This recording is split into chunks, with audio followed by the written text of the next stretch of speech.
बिस्मिल्लाहिर्रहमानिर्रहीम नहमदुहु व नुसल्ली अला रसूलिहिल करीम अम्मा बाद। मोहतरम नाज़रीन इकराम, निशात किचन की जानिब से कमेंट है, अस्सलामु अलैकुम, रिमज़ा नाम रखना कैसा है? वालेकुमुस्सलाम व रहमतुल्लाहि व बरकातुहू।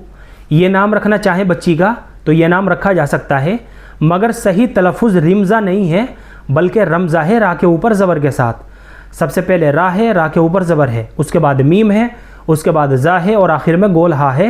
रमज़ा, रमज़ा, रमज़न अरबी ज़ुबान में इसके माना आते हैं इशारा करना। इसी तरीके से रमज़ जो है ये अरबी ज़ुबान का लफ्ज़ है और अरबी ज़ुबान में रमज़ के बहुत सारे मानी आते हैं। चुनाचे एक माना रमज़ का है आँखों, भवों और होठों से इशारा करना, ये भी रमज़ के माना है। इसी तरीके से पोशीदा बात, मख्फी बात और नुक्ता, बारीकी और राज, भेद, ये जितने भी मानी है ना, ये सब जो है रमज़ के माना है अरबी ज़ुबान में। इसी तरीके से रमज़ के और भी मानी आते हैं, जैसे पहलूदार बात, बात की जड़, मफ़हूम, मुराद। इसी तरीके से एक माना आता है इशारा करना और एक माना है पहेली, निशान और अलामत। ये जितने भी मानी है ना, ये अरबी ज़ुबान में रमज़ के माना आते हैं।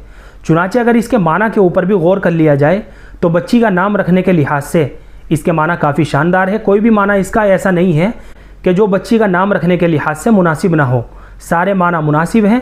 चुनाचे माना का लिहाज करते हुए बच्ची का रमज़ा नाम रखा जा सकता है, लेकिन सही तलफ़ुज़ जो है ना वो रमज़ा है, रिमज़ा नहीं है जैसा आपने लिखा है। चुनाचे इस तलफ़ुज़ से अगर बच्ची का नाम रखना चाहें रमज़ा करके तो ये नाम रखा जा सकता है। अलबत्ता सहाबियात और अज़वाज मुताहिरात के नामों को रखने की ज़्यादा तरजीह दी जाएगी, क्योंकि इनके नामों पर बच्चियों के नाम रखना बाइस बरकत भी होता है और अफजल तरीका भी यही है। और अगर रमज़ा करके ही बच्ची का नाम रखना चाहते हैं तो मैंने इसकी पूरी मालूमात आपको तफसील के साथ बता दी है। ये नाम भी बच्ची का रखा जा सकता है। उम्मीद करता हूँ कि आपको अच्छी तरह समझ में आ गया होगा। अल्लाह हम सबको सुन्नत व शरीयत पर पाबंद फरमाए। फ़क़त वल्लाहु आलम।